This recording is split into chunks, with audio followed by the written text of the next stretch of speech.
Hello friends, it's Mike, teacher of embodied anatomy in Seattle, and I have a question for all the somatic practitioners out there. Whether you teach movement, or you do bodywork, or you practice somatic psychology, and that is, what are the key images and body maps you use in practice to help a person make sense of what they're feeling and come home to their body in the present moment?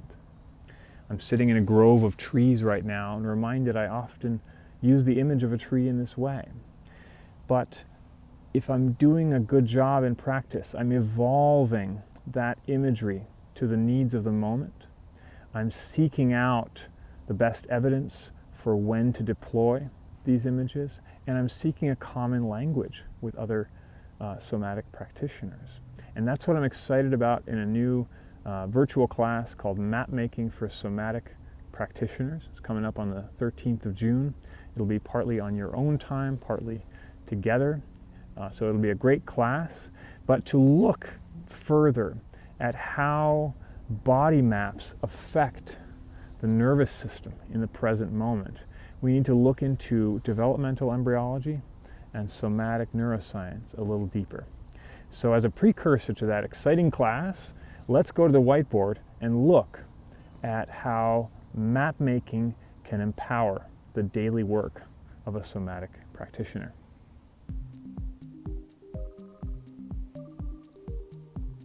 So if we want to know how imagery can modulate what it is we're feeling, it's useful to go back to the beginning to discover how we came to feel anything at all.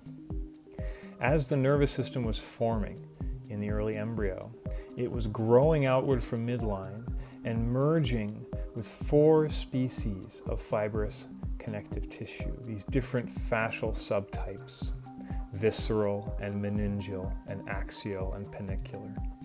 And these subtypes of fascia all had different connections to themselves, connections to the rest of the organism, and as nerves merged with those layers, they formed specialized receptors in those tissues, receptors that generated and filtered for specific kinds of signals flowing in to the central nervous system. And so it's this inward flow of signal that begins to construct this guess that the brain is making 20 times a second. What am I feeling? What am I feeling? And so the different systems that comprise our present conscious experience of our body are constantly informed by this influx. But it's not a one-way street. The brain has ways of regulating that incoming information based on priorities, based on expectations, based on the state of stress in the present moment. So the use of imagery can connect to brain processes in ways that simple language doesn't. And by doing so, we can modify the emphasis of different pieces of incoming information. We can modify the interpretation of that felt sense at various levels of the nervous system. We can even modify the unconscious autonomic responses to incoming sense data. To do that well, we need to be able to dance between the symbolic maps that exist in our language and our culture and our deep methods, and the maps that the brain has on a neurologic level.